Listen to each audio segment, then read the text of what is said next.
By contrast, how do you sell to the people at the bottom end of the scale? How can you even tell them that your game exists? Advertise on nightly news? I mean, these people don't read any of the regular magazines. They don't log on to CompuServe every 35 minutes.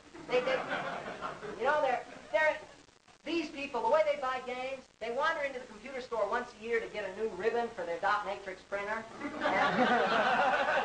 they get lost in the store, and they bumble into the games section. And they say, oh gosh, computer games, that's right. I haven't played a game in 2 years. Maybe I ought to buy one. Let's see. Oh, look, here's a pretty box. Harpoon. Oh, that's I think I'll buy it. I'll bet it's about whales. How do you sell to these people?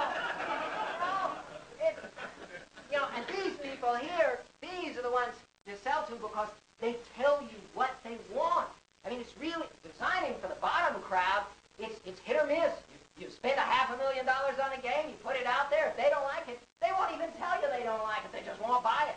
But these people, boy, try to stop them from telling you. They'll send you letters. They'll fill out the feedback form, send you email. They'll call you up in the middle of the night to tell you what's wrong with your game and how to make it better. These people, boy, it's easy to figure out what they want. And what do they want? They want more depth. Yeah, they've invested a lot of money and a lot of time climbing that ladder. And they don't want to throw away that investment. They don't want to start all over on a new ladder. They want to keep climbing the ladder. They want to go higher and higher. They want more depth in their game. And think about how that compares to my dream. Because I want to encompass the broad range of human experience and emotion. What I want is breadth. What the customers want is depth. I am at cross purposes with my audience. And there's only one conclusion I can draw. I have to leave. I don't fit in here anymore. Now, I realize that's kind of strange, but many years ago, I left the crowded cities of the eastern seaboard and crossed the Appalachian Mountains and came upon the virgin forests of Kentucky. And there I built myself a cabin and I hunted the dragon. I wasn't very good back then.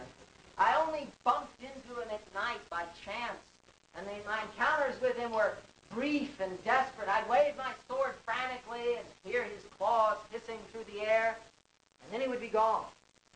I was learning. It was fun. And then more people came.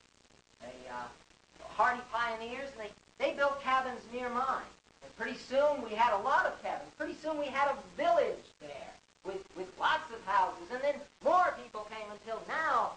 Now we have a town with stores and people being busy and streets and property lines and lawyers. And this place has gotten too damn civilized for me. I mean, I just don't fit in. So I hoist my backpack onto my shoulders, and I walk down the main street one last time. I wave goodbye to a few old friends, but most of the faces I see belong to strangers. They look askance at me and turn to their neighbor and say, "Who is that scruffy old tramp anyway? I'm glad he's leaving town. We don't need his kind in our town." At the edge of town, I turn and look back one last time. It's a good town. I'm proud of the role I played in its creation.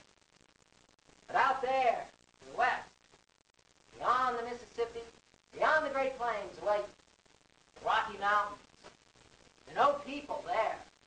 Just rocks, trees, clear blue sky. And the dragon, he's there for you, waiting for you. I can hear you saying, "Chris, this is crazy.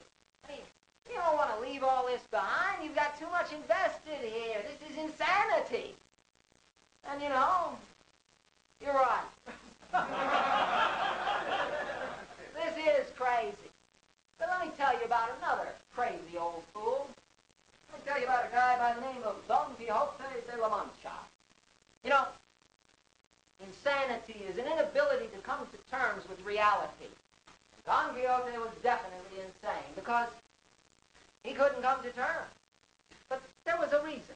The reality in which Don Quixote lived was a sordid and ugly reality. The people were scrabbling for survival. Don Quixote didn't want that. He wanted to live in a world where there was truth and human dignity. And yes, love. And try as he might, he couldn't accommodate that to the real world. Other people were able to compromise enough to reach an accommodation. But Don Quixote, for him, the gap was too great. He couldn't bridge it. And so instead of giving up on it, he imposed his reality onto the real world. Where other people saw a filthy country hostel, he saw a castle. Where other people saw a flock of sheep, he saw a mighty army. Where other people saw a windmill, he saw a dragon. Yes. Don Quixote was a crazy old fool. But you know, he was more honest about his dreams than most people. And for that, I honor him. So, the time has come for me to make my commitment. I have committed myself. I have dedicated myself to the pursuit of the dragon. And having made that commitment, having decided that once and for all, now all of a sudden, I can see him. There he is, right in front of me, as clear as day. I never thought that I would see you this clearly. I always saw you in brief glimpses in the dark. But now, you're so much bigger than I'd ever imagined. And I'm not so sure I like this. I mean, yes, you're glorious and beautiful, but you're ugly, too. Your breath reeks of death. No, I never had any childish fantasies of conquering you. That thinking is for children. You're beyond that. Indeed, I can see stretched around your feet the bodies of my predecessors, and all you have to show for it is a few nicks and scratches. But do you have to laugh at me that way? Am I so pitiful that you can sneer in my face like that? Yes, you frighten me. You hurt me. I felt your claws dripping through my soul. But I'm going to die someday, and before I can do that, I've got to face you, eyeball to eyeball. I've got to look you right in the eye and see what's inside. But I'm not good enough to do that yet. I'm not experienced enough. So I'm going to have to start learning today, here, now. Come, dragon, I will fight you. Sancho Panza, my sword.